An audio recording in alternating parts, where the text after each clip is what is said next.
अगले 7 दिनों तक कैद में अकेले रहने की कोशिश करूंगा। मुझे सील कर दो। Bye Jimmy. उम्मीद है मैं पागल ना हो जाऊं। अगले 7 दिनों तक मुझे साउंड प्रूफ व्हाइट रूम में किसी भी ह्यूमन कांटेक्ट या उम्मीद के बिना जिंदा रहना होगा। और क्योंकि ये मानसिक रूप से खतरनाक है, इसीलिए एक डॉक्टर बाहर से ध्यान रखेंगे कि कहीं मैं पागल ना हो जाऊं। मैंने 23 साल पागलों के बीच काम किया है और ये उससे भी ज्यादा भयानक है।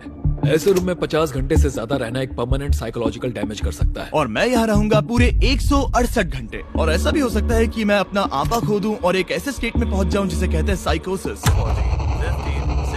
फिर उन्हें मुझे बाहर निकालना होगा क्योंकि उससे मुझे परमानेंट डैमेज हो सकता है। उसे 7 दिन जमीन के अंदर दफनाया। हाँ। क्या ये उससे ज्यादा मुश्किल है? बहुत मुश्किल, क्योंकि सोशल कांटेक्ट नहीं है। जब हमारे दिमाग में जानकारी नहीं आती तब क्रेजीनेस पैदा होती है, हैलुसिनेशंस होते हैं और पैरानोया भी होता है। और पूरे हफ्ते बचे रहने के लिए मेरे पास है मेरे सोने के लिए एक बेड, एक नोटबुक और पेन, एक रिफिलेबल वाटर बॉटल, एक टूथब्रश और टूथपेस्ट और एक सोप, टॉयलेट जाने के लिए बाथरूम और पानी के लिए एक सिंक। इस पॉइंट पर मैं समझ गया था कि इस चैलेंज में खुद को एंटरटेन करना बहुत ही मुश्किल होगा, खासकर 90वें घंटे पर जब मैंने ये किया। दीवारों पर कितनी टाइल्स हैं?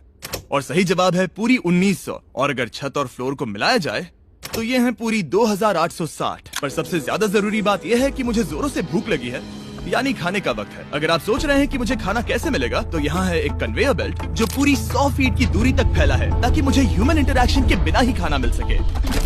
शायद मुझे अंदर 14 घंटे हो चुके हैं। कमाल की बात है ना, मुझे अभी से 2 घंटे ज्यादा लगने लगे हैं। और चैलेंज का सबसे मुश्किल पार्ट, अब तक मेरा खाना नहीं आया। सोच रहा हूँ यहाँ आने से पहले मुझे ज्यादा खाना खा लेना चाहिए था। जल्द ही कोई मुझे खाना खिला दे तो बहुत अच्छा होगा। तुम्हारा दोस्त बहुत भूखा है। क्या तुमने अपने हाथ धोए? हाँ बिल्कुल धोए थे। नहीं धोए। हम उसे खाना रैंडमली भेज रहे हैं ताकि उसे वक्त का पता ना चले। जैसे अभी 6 बजे हैं और हम उसे ब्रेकफास्ट भेज रहे हैं। मेरे दोस्त मुझे कब खिलाएंगे? बहुत भूख लगी है, बहुत भूख लगी है। अब क्योंकि ये रूम साउंड प्रूफ है, खाना आने के बावजूद भी 2 घंटे बाद चेक करने पर एहसास हुआ कि खाना आ चुका था। मैं चल भी नहीं पा रहा हूँ। अब ये थोड़ा ज्यादा ही हो रहा है। Come on. तो जब मैंने फाइनली चेक किया, ओह, मैंने सोचा नहीं था कि खाना आएगा। इसका टेस्ट कमाल है। ये ठंडा और पिलपिला है, पर खाने के लिए कुछ तो मिला तो सच में ये बढ़िया है। ये solitary confinement set literally metal chain से बंधा हुआ है। अगर इस सेट में आग लगती है तो इसे खोलने से पहले ही मैं जिंदा जलकर मर जाऊंगा। जाने दो, मैं उसके अलावा कुछ और सोचना चाहूंगा। अगले कुछ घंटों के लिए मैंने खुद को ज्यादा से ज्यादा स्टिमुलेटेड रखने की कोशिश की। ओह, वो तो कमाल का था। उसके पास कुछ नहीं है, वक्त बिताए तो कैसे बिताए? अगर बेसिक स्टिमुलेशन में ही उसका ये हाल है तो मुझे नहीं लगता कि वो 7 दिन तक टिक पाएगा। दिलचस्प है कि जब आप किसी से सब कुछ ले लेते हो, तब एक आम सी मेटल प्लेट भी एक आईफोन जितनी मजेदार लगती है। वो जल्द ही चिड़चिड़ा हो जाएगा इस बोरियत की वजह से। जैसे कि मेरे अंदर का इंसान मर रहा है। मैं बस सोने जा रहा हूँ और देखते हैं क्या होता है। शायद मुझे चैलेंज में 40 घंटे हो चुके हैं। जिमी जितना सोच रहा है उससे 6 घंटे पीछे है। इसका मतलब अभी दूसरे दिन के 4 बज रहे होंगे। मुझे लगा आज ट्रैक पर आ जाएगा। वक्त का अंदाजा खोने से दूसरी प्रॉब्लम्स खड़ी हो गई। मैं चाहे कुछ भी कर लूं, मुझे बस नींद ही नहीं आ रही। ये लाइट्स मेरे दिमाग पर बहुत असर कर रही हैं। शायद अगले 5 दिनों तक ऐसे ही पड़े रहना चाहिए। उसे नींद इसलिए नहीं आ रही क्योंकि उसे इसकी जरूरत नहीं है। वो बस सो कर वक्त बिताना चाहता है, पर उसे कुछ ऐसा करना चाहिए जो कि जागते हुए उसका ध्यान उस चीज पर आकर्षित कर सके। वो दीवार चढ़ रहा है।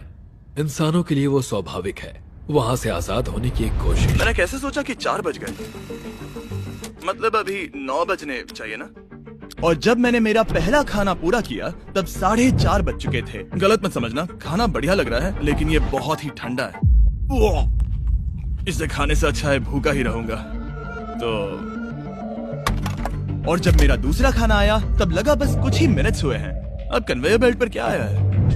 रुको, अभी कितना वक्त हुआ है? क्या मुझे दोनों खाने हैं? या बेशक ही डे 2 होगा जब मुझे सेकंड ब्रेकफास्ट मिला, पर मैंने पूरा नहीं खाया था। शायद उन्हें बुरा लगा होगा कि मैंने ब्रेकफास्ट नहीं खाया, शायद नहीं। इस वक्त मुझे कोई अंदाजा नहीं था कि वो खाना कन्वेयर बेल्ट पर कब से पड़ा हुआ था। देखा, वो थोड़ा पैरानॉइड हो रहा है। अच्छा। और यही चीज वक्त के साथ साथ बढ़ती जाएगी। ये बस दूसरा दिन है।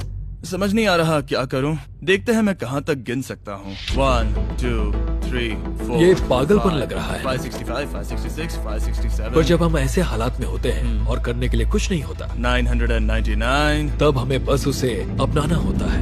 1000। जैसे जैसे ये बढ़ेगा उसके पास करने के लिए कुछ भी नहीं होगा। और मुझे मानना ही होगा, डॉक्टर बिल्कुल सही थे, क्योंकि आगे इस चैलेंज में मेरी हद खत्म हो चुकी थी। क्या तुम्हें लगता है?